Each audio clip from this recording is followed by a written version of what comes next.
بسم اللہ الرحمن الرحیم۔ اذان وہ آواز ہے جسے سنتے ہی مسلمان نماز کے لیے سوچنا اور نماز کی تیاری کرنا شروع کر دیتا ہے۔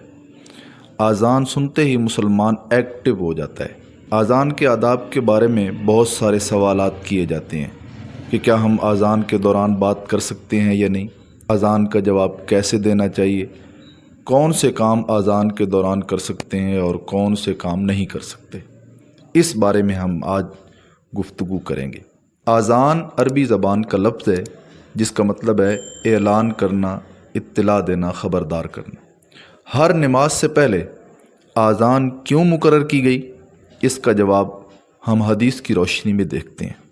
حضرت عبداللہ بن عمر رضی اللہ تعالی عنہما سے روایت ہے کہ انہوں نے کہا کہ جب مسلمان مدینہ آئے تو وہ اکٹھے ہو جاتے تھے اور نمازوں کے اوقات کا انتظار کرتے، کوئی اس کا اعلان نہیں کرتا تھا۔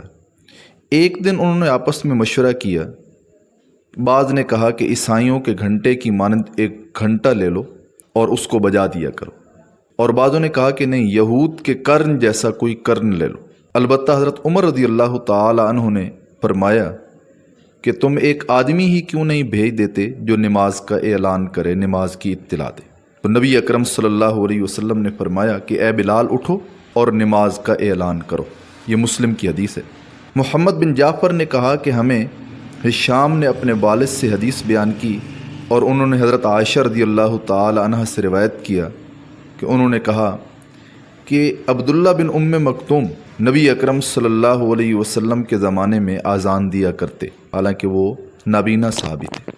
حضرت انس بن مالک رضی اللہ تعالی عنہ سے روایت ہے کہ انہوں نے کہا کہ رسول اللہ صلی اللہ علیہ وسلم جب دشمنوں پر حملہ آور ہوتے تو طلوع فجر کے وقت حملہ کرتے تھے اور اذان کی آواز پر کان لگائے رکھتے تھے، پھر اگر اذان سن لیتے تو رک جاتے ورنہ حملہ کر دیتے۔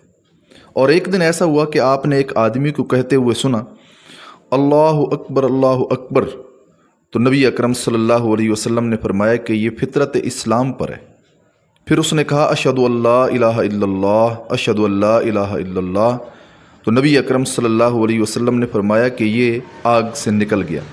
اس پر صحابہ اکرام نے جا کر اس کو دیکھا تو وہ ایک بکریوں کا چرواہا تھا جو نبی اکرم صلی اللہ علیہ وسلم کی اس بشارت کا مستحق ٹھہرا۔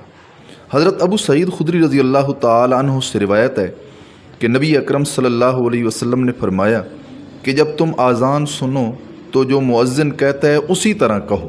حضرت عمر بن خطاب رضی اللہ تعالی عنہ سے روایت ہے کہ نبی اکرم صلی اللہ علیہ وسلم نے فرمایا کہ جب مؤذن کہے اللہ اکبر تو تم بھی کہو اللہ اکبر، پھر جب مؤذن کہے اشہد ان لا الہ الا اللہ، اشہد ان لا الہ الا اللہ، تو تم بھی کہو اشہد ان لا الہ الا اللہ، اشہد ان لا الہ الا اللہ۔ اور جب مؤذن کہے اشہد ان محمد الرسول اللہ تو تم بھی کہو اشہد ان محمد الرسول اللہ۔ اور جب مؤذن کہے حی علی الصلاۃ تو تم کہو لا حول ولا قوۃ الا باللہ۔ پھر اگر مؤذن کہے حی علی الفلاح تو تم کہو لا حول ولا قوۃ الا باللہ۔ پھر مؤذن کہے گا اللہ اکبر تو تم بھی کہو اللہ اکبر۔ پھر مؤذن آخری کلمہ کہے گا لا الہ الا اللہ تو تم بھی کہو، جو کہے اپنے دل سے لا الہ الا اللہ تو وہ جنت میں داخل ہوگا۔ جب شرک ہر طرف پھیلا ہو تو ایسے میں کلمہ توحید کی تائید کرنا بہت بڑا اجر و ثواب کا کام ہے۔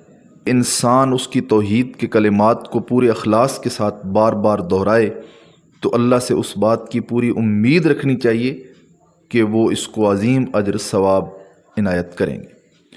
حضرت سعد بن ابی وقاص رضی اللہ تعالی عنہ سے روایت ہے کہ انہوں نے نبی اکرم صلی اللہ علیہ وسلم سے سنا کہ آپ نے فرمایا جس نے مؤذن کی آواز سنتے ہوئے یہ کہا اشہد ان لا الہ الا اللہ وحدہ لا شریک لہ، میں گواہی دیتا ہوں کہ اللہ کے سوا کوئی معبود نہیں اور وہ اکیلا ہے، اس کا کوئی شریک نہیں، اور میں گواہی دیتا ہوں کہ ان محمدً عبدہ و رسولہ، کہ محمد صلی اللہ علیہ وسلم اللہ کے بندے اور رسول ہیں، اور ساتھ کہے رضیت باللہ ربًا وبمحمد رسولا وبالاسلام دینا، میں اللہ کے رب ہونے پر اور محمد صلی اللہ علیہ وسلم کے رسول ہونے پر اور اسلام کے دین ہونے پر راضی ہوں، تو اس کے سارے گناہ بخش دیے جاتے ہیں۔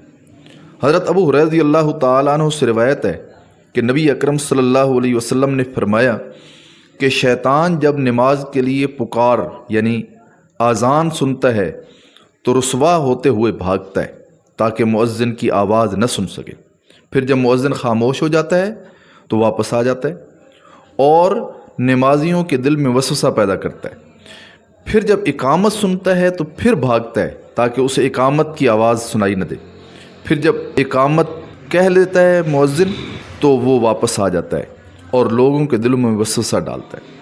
اذان شیطان کو بھگانے کا بہترین نسخہ ہے۔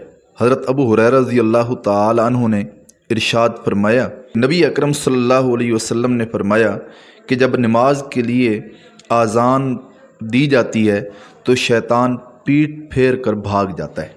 جب اذان ہو رہی ہو تو خاموشی بہتر ہے، لیکن اگر تعلیم کا سلسلہ چل رہا ہو تو اس کو جاری رکھنا جائز ہے۔